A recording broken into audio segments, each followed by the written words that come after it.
चलो जी, आज शुरू कर रहे हैं कॉन्ग्रुएंस रिलेशन ऑन इंटीजर। तो कॉन्ग्रुएंस रिलेशन क्या होता है इसको देखते हैं। पहले सबसे पहले तो एग्जांपल दूँ। आप 2 को 7 से डिवाइड करो, 2 3 6, रिमाइंडर 1। आपको लग रहा होगा मैं ये क्यों बता रहा हूँ, पर देखो। तो जब मैंने 2 को 7 से डिवाइड करा तो मेरे को ये ऐसा रिजल्ट मिला। ऐसे भी लिख सकता हूँ, जो मैंने लिखा है ना डिविडेंड, जो अंदर लिखा हो उसको ऐसे लिख दो, 3 डैश बना दो।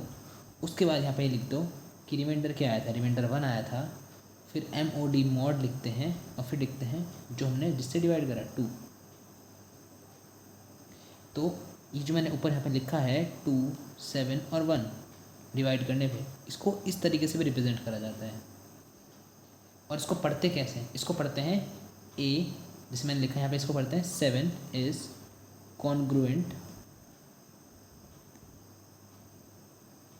To 1 mod 2। इस लाइन को पढ़ा ऐसे जाता है कि 7 कॉन्ग्रुएंट है 1 mod 2 के। इसको फील ऐसे करना कि जब 7 में से 1 को माइनस करा जाएगा तो जो आंसर आएगा वो 2 से डिविजिबल होगा। और लिखते ऐसे हैं 7 इज़ कॉन्ग्रुएंट टू 1 mod 2। तो ये जो रिलेशन देख रहे हो आप, 7 और 1 में जो रिलेशन देख रहे हो आप, इसी को बोलते हैं कॉन्ग्रुएंस रिलेशन। Congruence relation. तो देखो मैंने क्या लिखा है, ध्यान से देखो ज़रा, इसके पढ़ते हैं कि congruence relation on set of integers. इसको क्या बोलते हैं, मतलब क्या होता है ये देखो। अगर आप कोई भी एक इंटीजर ले लो जो कि a माइनस बी को डिवाइड कर रहा हो, कोई भी इंटीजर a माइनस बी को डिवाइड कर रहा हो, तो इसको ऐसे लिखते हैं a is congruent to b mod m। हम ऐसा बोलते हैं कि a इज़ तीन डैश बनाते हैं, b mod m लिखते हैं और पढ़ते हैं कि a is congruence to b modulo m। अब ये रिलेशन होता है स्पेशल है, इस रिलेशन में कुछ ना कुछ खास है, आगे जाके ग्रुप बनेगा ये ग्रुप थ्योरी के अंदर। तो इस वजह से पहले इसको नया रिलेशन बनाया है हमने यहाँ पे। एग्जाम्पल के लिए देख लो। एग्जाम्पल अगर मैं ऐसे लिखूँ A8 is congruence to 3 mod 5, तो ये बात सही है या नहीं है, पहले आप इतना बताओ। जब 8 में से 3 माइनस होगा तो आंसर आएगा 5, जो कि 5 से डिविजिबल है जो यहाँ पे लिखा है। तो ये जो रिलेशन बना ना 8 और 3 में, ये 8 और 3 में जो रिलेशन बना है 8 इज़ कॉन्ग्रुएंस टू 3 mod 5, इसी को बोलते हैं congruence relation on set of integers. अब इसके बाद देखो लिखा है हमारे पास कि अगर हम कोई भी रिलेशन R ले लें इंटीजर के सेट पे, तो 2 इंटीजर आपस में रिलेटेड रहते हैं या 2 नंबर्स आपस में रिलेटेड रहते हैं अगर A कॉन्ग्रुएंट है B mod M के।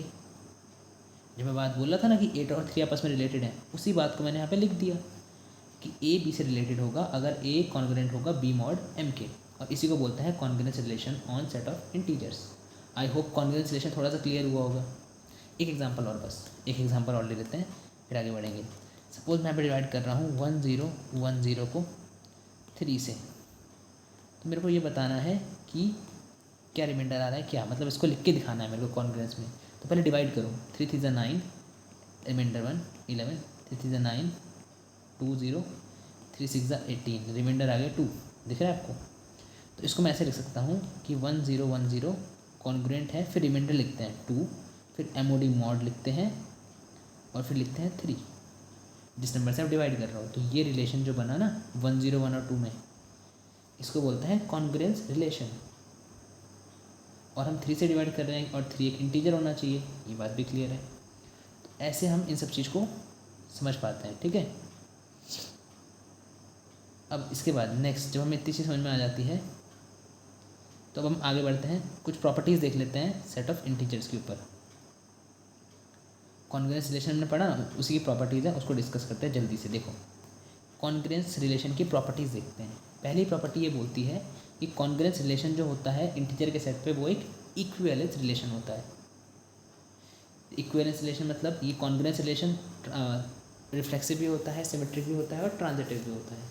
सेकेंड पॉइंट, अगर A B के कॉन्ग्रुएंट है, A कॉन्ग्रुएंट है B mod M के, तो रिमाइंडर सेम होगा अगर मैं A को M से डिवाइड करूँ और B को M से डिवाइड करूँ। इस वाले A को अगर मैं M से डिवाइड करूँ और अगर B को भी M से डिवाइड करूँ, तो दोनों सेपरेट केस में जब मैं A को डिवाइड करूँगा M से और जब मैं B को डिवाइड करूँगा M से, तो जो रिमाइंडर आने वाला है वो दोनों केस में सेम आने वाला है अगर ये आपस में कॉन्ग्रुएंस रिलेशन में है तो ये इसकी सेकंड प्रॉपर्टी हो गई। क्योंकि रिवीजन लेक्चर चल रहा है तो हम इसमें इसके प्रूफ तो नहीं करने वाले हैं, पर आपको इसको याद रखना है बस। इसके बाद अगर आप कोई भी इंटीजर m ले लो तो टोटल हमारे पास m-1 इक्विवेलेंस क्लासेस बनती हैं। हर m के लिए मतलब जिससे आप डिवाइड कर रहे हो उस हर m के लिए आपके पास टोटल इक्विवेलेंस क्लासेस कितनी बनती हैं। इक्विवेलेंस क्लासेस जो पार्टीशन करती है सेट का, क्वेश्चन सेट जिसको हम बोलते हैं, वो टोटल m-1 बनती हैं। जितना आप जिस इंटीजर से डिवाइड करोगे उससे एक कम बनती है। इसके बाद फोर्थ पॉइंट कि अगर ए कॉन्ग्रुएंट है बी मॉड m के, बी कॉन्ग्रुएंट है सी मॉड m के, तो ये जो ए जो होगा वो सी मॉड m के भी कॉन्ग्रुएंट हो जाएगा, ए कॉन्ग्रुएंट हो जाएगा सी मॉड m के। ट्रांजिटिव है ना रिलेशन, इस वजह से हो पा रहा है। दूसरा, पहली चीज़ तो ये, अगर ए कॉन्ग्रुएंट है बी मॉड m के और बी कॉन्ग्रुएंट है सी मॉड m के, तो ये हो रहा है a congruence to c mod m। Second ये है कि अगर ए बी के कॉन्ग्रुएंट है बी मॉड m के और सी बी कॉन्ग्रुएंट है सी मॉड m के, तो ए प्लस बी भी बी प्लस सी मॉड m के कॉन्ग्रुएंट हो जाएगा। ए प्लस बी किससे कॉन्ग्रुएंट हो जाएगा, बी प्लस सी मॉड m के। इस वाले ए में मैंने इस वाले बी को ऐड कर दिया, इस वाले में मैंने इस वाले सी को ऐड कर दिया, मतलब मैं कॉरस्पॉन्डिंग एलिमेंट्स को ऐड कर सकता हूँ। इसको ऐसे लिख के दिखाता हूँ, ज़्यादा क्लियर होगा। ए कॉन्ग्रुएंट है बी मॉड m के और बी कॉन्ग्रुएंट है सी मॉड m के, तो अगर आप इन दोनों को ऐड कर सकते हो डायरेक्टली, तो ए प्लस बी कॉन्ग्रुएंट हो जाएगा बी प्लस सी मॉड m के। वही प्रॉपर्टी लिखी है मैंने यहाँ पे सेकंड वाली। थर्ड प्रॉपर्टी बोलती है कि अगर आप इनको मल्टीप्लाई भी करना चाहो तो वो भी कर सकते हो। अगर ए कॉन्ग्रुएंट है बी मॉड m के, सेम ये कंडीशन, और बी कॉन्ग्रुएंट है सी मॉड m के, तो मैं इसमें इसके बाद में ये बोल सकता हूँ यहाँ पे, तो ए बी इन दोनों की मल्टीप्लाई कर दी मैंने और इनकी मल्टीप्लाई करो बी सी मॉड m के। तो ये सारी प्रॉपर्टीज चल रही है कॉन्ग्रुएंस मॉडुलो रिलेशन की। इसके बाद नेक्स्ट आगे देखो, नेक्स्ट हमारे पास यहाँ पे है कि अगर ए कॉन्ग्रुएंट है बी मॉड m के, तब ए इंटू सी कॉन्ग्रुएंट हो जाएगा बी मॉड m के। मतलब आप दोनों तरफ आप यहाँ पे सी से मल्टीप्लाई कर सकते हो किसी नंबर से, पर इसका उल्टा सच नहीं है, ये ध्यान से बात सुनना, इस वजह से इंपॉर्टेंट पॉइंट हो जाता है। नॉट कन्वर्सली, ये देख रहे हो आप, नॉट कन्वर्सली, कन्वर्सली इसका ट्रू नहीं है कि अगर ए इंटू सी बी ए सी कॉन्ग्रुएंट है बी सी मॉड m के, तो ए कॉन्ग्रुएंट नहीं हो सकता बी मॉड m के। हो भी सकता है, नहीं भी हो सकता है, कोई आप श्योरिटी नहीं दे सकते हो। एग्जाम्पल देखो मैंने लिखा है, एग्जाम्पल के लिए 3 इंटू 1 ये 3 है, 31 ये 3 है, 3 कॉन्ग्रुएंट है 3 इंटू 2, 6 मॉड 3 के। बताओ 3 कॉन्ग्रुएंट है नहीं है 6 मॉड 3 के, कैसे पता लगाएं। 6 को इधर ले जाओ माइनस में, तो 3 माइनस 6 जो है वो 3 से डिविजिबल होना चाहिए। 3 माइनस 6 कितना आएगा, -3। 3 माइनस 6 हमारे पास कितना आएगा, ये आएगा -3, जो कि 3 से डिविजिबल होता है। -3 से 3 से डिविजिबल होता है ना, तो ये जो मतलब यहाँ से मैं, ये बात तो सही हो गई, अभी मैं वेरीफाई कर रहा था बस मैं कि 3 कॉन्ग्रुएंट है 6 मॉड 3 के। अब अगर आप चाहो तो आप सोचो 3 से 3 काट देते हैं तो 1 कॉन्ग्रुएंट हो जाएगा 1 कॉन्ग्रुएंट हो जाएगा 2 मॉड 3 के, पर ऐसा नहीं हो रहा है। देखो ना 1 माइनस, अगर यहाँ पे आप चेक करो तो 1 माइनस 2 होगा -1, जो कि 3 से नहीं डिविजिबल है।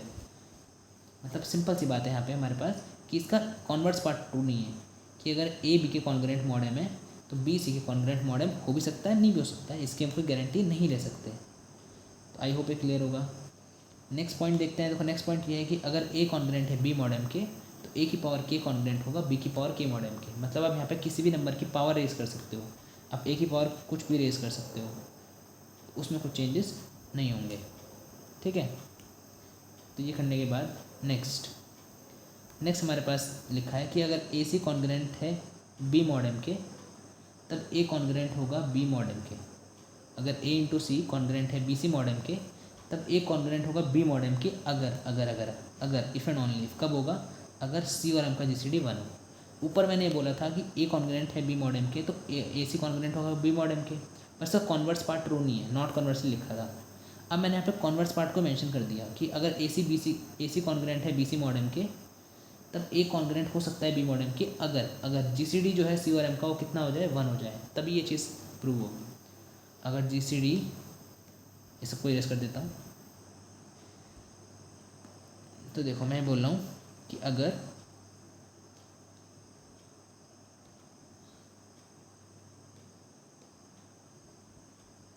ए कॉन्ग्रुएंट है बी मॉड m के, तो ए की पावर के कॉन्ग्रेंट होगा बी मॉड एम के, तो पढ़ लिया ना। 7th पॉइंट ये था कि अगर ए सी कॉन्ग्रेंट है बी सी मॉड एम के, तो यहाँ पे आप ना इस वाले सी को ना, जो हमने सी बना देते हैं ना, इस वाले सी से इस वाले सी को काट सकते हो और ए कॉन्ग्रेंट है बी मॉड एम के, ऐसा लिख सकते हो।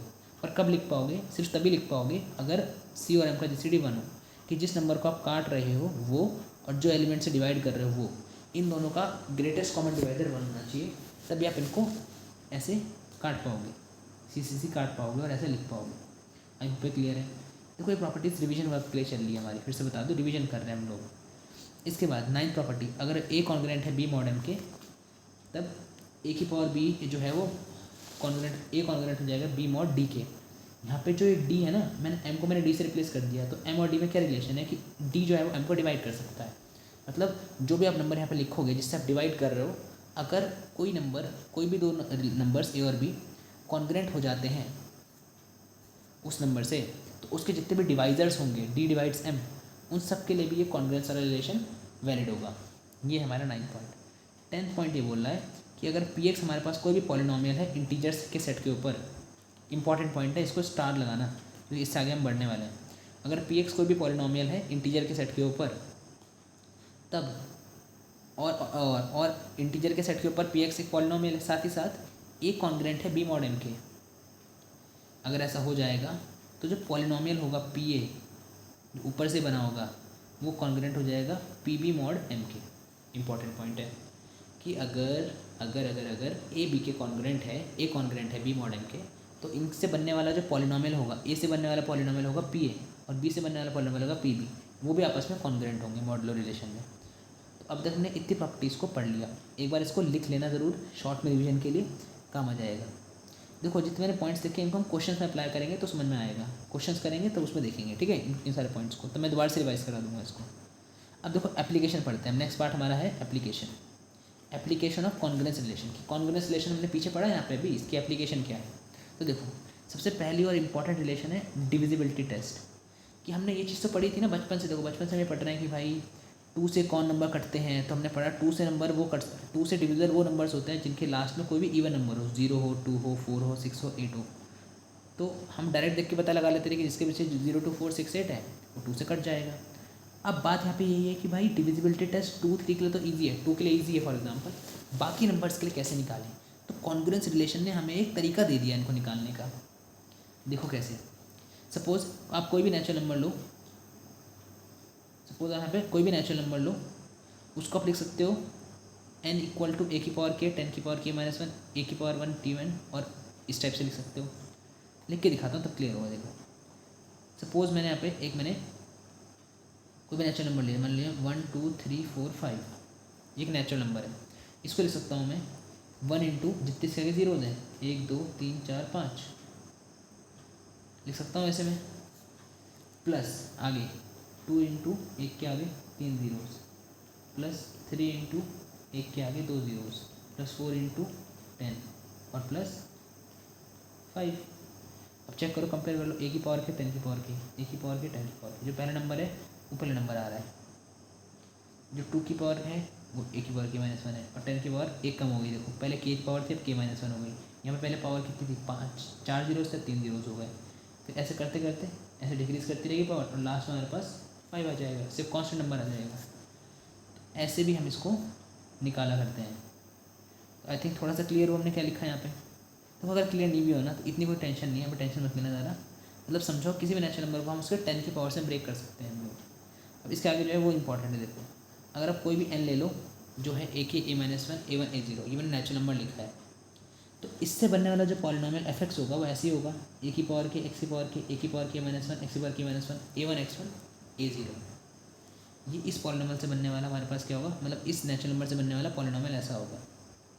अब देखो पहले बताओ, हमें 2 नंबर से डिविजल पता है, जिसके पीछे आता है, जिसके लास्ट डिजिट में हमारे पास 0 2 4 6 आता है, वो सारे 2 से डिविजिबल होते हैं। 3 से कौन से नंबर डिविजिबल होते हैं? 3 से नंबर वो डिविजिबल होते हैं जिनकी डिजिट्स का सम जो है वो 3 से कट जाए। तो वो हम देख रहे हैं। Next test is divisibility by 3 और 9। तो 3 और 9 से कौन डिविजिबल होते हैं? जिनके डिजिट्स का सम 3 से और 9 से कट जाता है, वो नंबर 3 और 9 से डिविजिबल हो जाते हैं। एग्जाम्पल के लिए देखो, एग्जाम्पल के लिए मैं एक रैंडम नंबर ले रहा हूँ, उससे आपको समझ में आएगा। सपोज़ मैंने एक नंबर आपके सामने लिया, मैंने नंबर लिया 13452। अभी 3 से कटेगा या नहीं कटेगा, पहले चेक करते हैं कि ये 3 से डिविजिबल है या नहीं। तो उसके लिए बस मेरे को इतनी चीज़ चेक करनी है, बस मेरे को उसके लिए इतनी चीज़ चेक करनी है कि 1 + 3 + 4 + 5 + 2 ये 3 से कट रहा है या नहीं कट रहा है। तो इनको ऐड करोगे तो कितना आ रहा है, ये आ रहा है 4 + 3 7 8 8 + 5 हमारे पास हो गया 13 13 और 2 हो गए 15। ठीक है, फिर से ऐड कर लो चाहें तो 7 7 4 11 11 3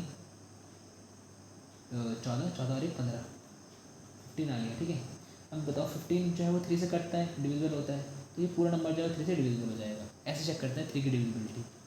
सिमिलर मेथड में हम चेक कर सकते हैं कि अगर कोई नंबर 9 से डिविजिबल है नहीं, कैसे पता करें। तो अगर आपको 9 से डिविजिबिलिटी चेक करनी है तो 9 से डिविजिबिलिटी चेक करने के लिए आपको इन सबका सम करना है। अगर वो सम भी 9 से डिविजिबल होगा तो हमारे पास ये नंबर 9 से कट जाएगा। तो अगर 1 + 3 + 4 + 5 + 2 करो कितना आएगा, 4 3 7 7 1 8 8 2 10 10 2 15 15 आएगा। और 15 9 से नहीं कटता है, 9 से डिविजिबल नहीं है, तो ये नंबर 9 से नहीं कटेगा। तो 9 और 3 की डिविजिबिलिटी ऐसे चेक करते हैं कि डिजिट्स का सम करते हैं और फिर देख लेते हैं कि भाई वो नंबर कट रहा है या नहीं कट रहा है। ठीक है, चलो जी आगे बढ़ते हैं, हमें ये समझ में आ गया। नेक्स्ट हमारे पास जो डिविजिबिलिटी टेस्ट है वो है डिविजिबिलिटी बाय 11। 11 से कोई नंबर कैसे कटेगा, कैसे पता करें। तो आप क्या करो, आप उसकी इवन नंबर पे जो टर्म्स आ रही है उनको ऐड कर लो, और जो ऑड नंबर पे टर्म्स आ रही है उनको ऐड कर लो और उनका प्रोडक्ट कर लो। अगर वो 11 से कट जाएगा तो नंबर 11 से डिविजिबल हो जाएगा। बस ध्यान देखना कि जो इवन नंबर वाली टर्म्स है वो लास्ट से स्टार्ट करनी है अपने को। एग्जाम्पल लेके बताता हूँ, इसके लिए भी एग्जाम्पल ले लेते हैं। तो देखो एग्जाम्पल के लिए मैं यहाँ पे एक नंबर ले रहा हूँ। आप नंबर बोलो 1 2 4 5 6 9 3। चलो 9 ले लेता हूँ, फिर लगेगी 1 से स्टार्ट कर रहा हूँ हर बार। तो ये नंबर 11 से डिविजिबल है नहीं, कैसे पता करें। क्या करो आप ना, इनकी जो इवन नंबर वाले डिजिट्स हैं इनको ऐड करो। 3 + 6 + 4 + 9, तो 3 + 4 + 6 + 9। उसके बाद क्या करो, इनकी जो ऑड नंबर वाले टर्म्स हैं उनको ऐड करो। ऑड वन है 9 है, 9 है, फिर 5 है, फिर 2 है। 9 + 5 + 2 और फिर इनकी प्रोडक्ट कर लेते हैं, देखो कितना आएगा। तो अगर आप निकालो कितना आएगा, 3 + 4 9 + 3 हो जाएगा 12, 12 + 4 हो जाएगा हमारे पास 16, और 16 और 6 हो जाएगा हमारे पास 22। ये 22 आ गया। और ये कितना आ गया, 9 + 5 हमारे पास कितना, 9 + 2 कितना हो गया 11, और 11 और 5 कितना हमारे पास हो गया 16।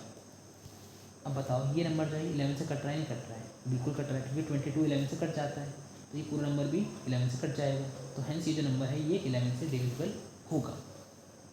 तो 11 से डिविजिबिलिटी ऐसे चेक करते हैं कि उनका इवन नंबर का प्रोडक्ट ऐड करते हैं उसको, और उनका ऑड नंबर का सम करते हैं और देखते हैं कि वो उनका मल्टीप्लिकेशन कट रहा है नहीं कट रहा है। 11 से कटेगा तो 11 से डिविजिबल होगा, नहीं कटेगा तो डिविजिबल नहीं होगा। चलो जी आगे बढ़ते हैं। नेक्स्ट देखते हैं डिविजिबिलिटी बाय 7 और 13। 7 और 13 से डिविजिबिलिटी कैसे चेक करें। तो कोई भी नंबर n है वो डिविजिबल होगा 7 से कब, ये 13 से डिविजिबल कब होगा, अगर आप उनकी वही से इस बार आपको A0 A1 A2 मतलब इस बार आपको कॉन्जिक्यूटिव टर्म्स 3 टर्म्स के पेयर बनाने हैं और ऑल्टरनेटिव साइन ले लेना है।